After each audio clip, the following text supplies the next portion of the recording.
Hello నమస్తే. నేను journalist YNR. EC మౌనంగా ఉంటోంది దేశవ్యాప్తంగా. 2024 సార్వత్రిక ఎన్నికల నేపథ్యంలో ఈవీఎంల అంశానికి సంబంధించి రకరకాల అపోహలు, ఆందోళనలు ఉన్న నేపథ్యంలో ఎలక్షన్ కమిషన్ వివరణ ఇవ్వాల్సింది పోగా ఎలక్షన్ కమిషన్ మౌనం పాటిస్తోంది. రకరకాల సందర్భాల్లో రాజకీయ పార్టీలు వ్యూహాత్మక మౌనం పాటిస్తాయి కానీ ఈ మౌనం అనుమానాస్పద మౌనంగా ఉంది. ఈ మౌనం వెనక రీజన్ ఏంటో ఎలక్షన్ కమిషన్ పెదవి విప్పాల్సిన అవసరం ఉంది. దేశవ్యాప్తంగా అనేక రాజకీయ పార్టీలు ఈవీఎంల అంశానికి సంబంధించి గతంలో ఓడిపోయిన అనేక సందర్భాల్లో రాజకీయ పార్టీలు మాట్లాడాయి. ఈవీఎంలో ఏదో ట్యాంపర్ చేశారు ఏదో అంటూ మాట్లాడుతూ వచ్చాయి. కానీ ఈసారి మొట్టమొదటిసారి 2024లో ఈ దేశంలో ఈవీఎంల ద్వారా పూర్తి స్థాయిలో ఎన్నికలు నిర్వహించడం మొదలుపెట్టిన తర్వాత ఒక పూర్తి ఆధారాలతో సహా రాజకీయ పార్టీలు కావచ్చు, రకరకాల స్వచ్ఛంద సంస్థలు కావచ్చు, ఆ భారతదేశంలో జరిగిన రాజకీయ ఫలితాలకు సంబంధించిన అంశంపైన మాట్లాడుతూ వస్తున్నాయి. విత్ ఎవిడెన్స్ మాట్లాడుతూ వస్తున్నాయి. సో గతంలో ఎప్పుడు ఈ స్థాయి ఎవిడెన్సెస్తో రాజకీయ పార్టీలు మాట్లాడిన పరిస్థితి లేదు. ఈ స్థాయి ఎవిడెన్స్ కూడా రాజకీయ పార్టీలకు దొరకలేదు. ఏదో ఉందంట, ఏదో జరిగిందంట, ఇలా జరిగిందంట అని టాటా మాత్రమే ఉండేది. కానీ ఇప్పుడు ఎవిడెన్స్ కనపడుతున్నాయి. ఆన్ పేపర్ మనకి అవి స్పష్టంగా చెప్తూ ఉన్నాయి ఏదో జరిగింది అని. ఆన్ పేపర్ చెప్తున్నవి ఏంటి ముందుగా? సో ఒక ఏజెన్సీ చెప్పింది భారతదేశంలో ఎన్నికల జరిగిన రోజు పోలైన ఓట్ల కంటే ఎన్నికల కౌంటింగ్ రోజు లెక్కబెట్టిన ఓట్ల శాతం చాలా ఎక్కువగా ఉంది. ఇది ఆయా రాష్ట్రాల్లో ఈ రకంగా ఉంది అంటూ కొన్ని ఏజెన్సీలు చెప్పాయి.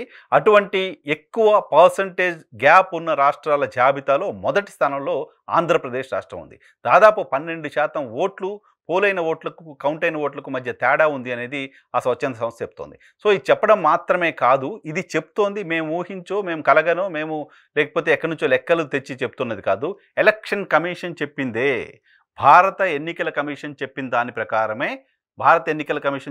ప్రకారమే పోలింగ్ రోజు ఎన్ని ఓట్లు ఉన్నాయి, కౌంటింగ్ రోజు ఎన్ని ఓట్లు ఉన్నాయి. మీరు చెప్పిన ఈ రెండు నంబర్సే సరిపోవట్లేదు, మీరు చెప్పిన నంబర్స్లోనే వ్యత్యాసం ఉంది అనే విషయాన్ని స్పష్టం చేసాయి, బయటపెట్టడం మాత్రం కాదు, ఇది కేవలం అపోజిషన్ పార్టీలు మాత్రమే కాదు, ఎన్నికల్లో ఓడిపోయిన పార్టీలు మాత్రమే కాదు, అరకు ఎంపీగా భారతీయ జనతా పార్టీ నుంచి పోటీ చేసిన కొత్తపల్లి గీత గారు కూడా ఎన్నికల కౌంటింగ్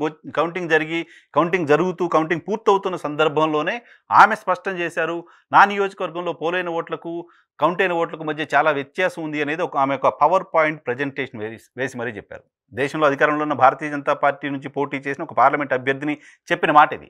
ఇలా చాలామందికి చాలా అభ్యంతరాలు ఉన్నాయి. దేశవ్యాప్తంగా భారతదేశంలో ప్రధాన ప్రతిపక్ష పార్టీగా ఉన్న కాంగ్రెస్ పార్టీకి సంబంధించిన ముఖ్య నాయకులు ప్రెస్ కాన్ఫరెన్స్ పెట్టి ఇగో ఈ రాష్ట్రంలో ఇలా జరిగింది, ఈ రాష్ట్రంలో ఎన్ని ఓట్లు తేడా ఉన్నాయనే విషయాన్ని స్పష్టంగా చెప్తున్నారు. సో ఇది కవిత్వం కాదు, జ్యోతిష్యం కాదు, ఆన్ పేపర్ ఎలక్షన్ కమిషన్ చెప్పిన మాటే. ఎలక్షన్ కమిషన్ వెబ్సైట్లోనే ఇంత తేడాలుంటే ఎలక్షన్ కమిషన్ ఎన్నికల నిర్వహణ ఏ స్థాయిలో చేసింది, ఎంత లోపభూయిష్టంగా ఎన్నికలు నిర్వహించారనే దానికి ఇవి ఒక ఉదాహరణలు కదా.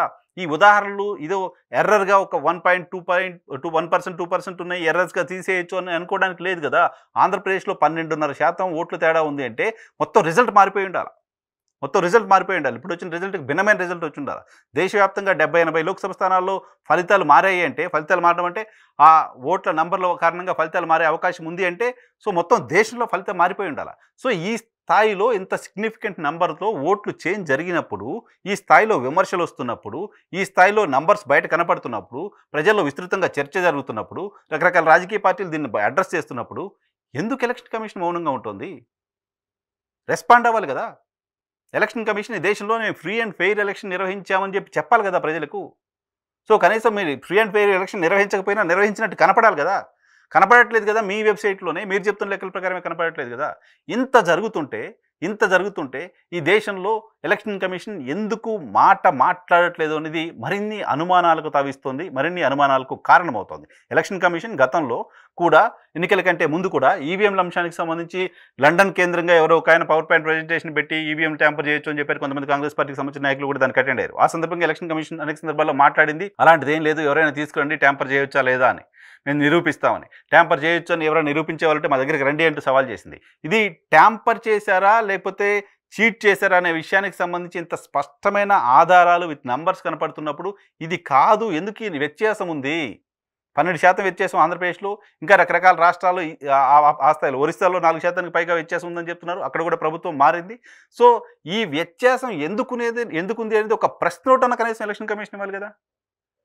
ఒక ప్రెస్ నోట్ కూడా ఇవ్వకుండా, ఒక ట్వీట్ కూడా చేయకుండా, ఒక మాట కూడా మాట్లాడకుండా ఈ దేశంలో ఎలక్షన్ కమిషన్ గురించి, ఈవీఎంల గురించి, ఓట్ల వ్యత్యాసం గురించి, పార్టీల ఆరోపణల గురించి మేమేం వినలేదు, మేమేం చూడలేదు, మేమేం మాట్లాడం, మేమేం స్పందించం అని ఎలక్షన్ కమిషన్ అనుకుంటే సగటు భారతీయ ఓటర్కు అర్థమైపోతుంది ఎలక్షన్ ఎలా జరిగాయి, ఎలక్షన్ ఏ రకంగా నిర్వహించారు అనేది. నిజానికి దేశంలో ఒక అటానమస్ బాడీలుగా ఉన్న బాడీస్లో ఎలక్షన్ కమిషన్ ఒకటి. ఎలక్షన్ కమిషన్ ఏదో ఒక పార్టీ కోసమో ఏదో ఒక ప్రభుత్వం కోసమో పని చేయకూడదు. ప్రజల పక్షాన ఉండాలా, ప్రజల కోసం ఫ్రీ అండ్ ఫెయిర్ ఎలక్షన్ నిర్వహించి ఉండాలి. అందుకోసమే ఎన్నికల సమయంలో ఎవ్వరికీ లేనని అధికారాలు ఎలక్షన్ కమిషన్కి ఉంటాయి. దేశంలో ఏ అధికారిపైనా ఎక్కడికైనా ట్రాన్స్ఫర్ చేయొచ్చు, ఏ అధికారిపైన ఎటువంటి చర్యలైనా తీసుకోవచ్చు, ఏ అధికారిని ఎక్కడికైనా మార్చవచ్చు, ఏ అధికారిని ఎక్కడైనా వేయచ్చు, ఏ రాజకీయ పార్టీకి సంబంధించిన నాయకుడైనా నువ్వు ప్రచారం చేయొద్దు అంటే ఇంట్లో కూర్చోవాల్సిన పరిస్థితి. ఏ రాజకీయ పార్టీకి సంబంధించిన నాయకుడిపైన చర్యలు తీసుకోవడానికి సంబంధించిన అవకాశం ఉంటుంది మీకు ఉన్న గైడ్లైన్స్ ప్రకారం, మీకున్న చట్టం ప్రకారం, మీకున్న నిబంధనల ప్రకారం. అంతటి పవర్ భారతదేశంలో ఎన్నికల నోటిఫికేషన్ షెడ్యూల్ వచ్చిన దగ్గర నుంచి నోటిఫికేషన్ వచ్చిన తర్వాత ఎన్నికలు పూర్తయ్యే వరకు, కౌంటింగ్ పూర్తయ్యే వరకు ఎలక్షన్ కమిషన్కి ఉంటుంది. మీకు ఆ స్థాయి అధికారాలు ఉన్నప్పుడు అలా కాకుండా ఓ రాజకీయ పార్టీ ప్రతినిధిలా ఎందుకు బిహేవ్ చేస్తోంది ఎలక్షన్ కమిషన్? 90లో టిఎన్ శేషన్ అద్భుతంగా ఎన్నికలు నిర్వహించాడు ఈ దేశంలో అంటూ ప్రపంచవ్యాప్తంగా గుర్తింపు ఉంది. ఓ 2 జనరేషన్స్ తర్వాత కూడా, 30 సంవత్సరాల తర్వాత కూడా ఇంకా టిఎన్ శేషన్నే మనం గుర్తు చేసుకుంటున్నాం. ఇంకో టిఎన్ శేషన్ ఎందుకు రాలేదు? అటువంటి నిజాయితీపరుడైన ఎలక్షన్ కమిషన్ అధికారులు ఎందుకు ఉండట్లేదు? సో ఈ పర్టికులర్ అంశంలో, ఈ పర్టికులర్ ఇష్యూలో, ఈ ఓట్ల చేంజ్లో, ఓట్లకు సంబంధించిన వ్యత్యాసానికి సంబంధించిన అంశంలో ఎన్నికల కమిషన్ మౌనం అంగీకారమా అనే ఒక ఇంప్రెషన్ని కలిగిస్తోంది. ఈ ఇంప్రెషన్ ప్రజల్లోకి వెళ్ళడం అత్యంత ప్రమాదం ప్రజాస్వామ్యానికి. కాబట్టి ఖచ్చితంగా ఎప్పటికైనా ఎలక్షన్ కమిషన్ స్పందించాలి. స్పందించకపోతే ప్రజల్లో ఉన్న రకరకాల అనుమానాలు నిజమేనని ఎలక్షన్ కమిషన్ ఒప్పుకున్నట్టుగా భావించాల్సి ఉంటుంది.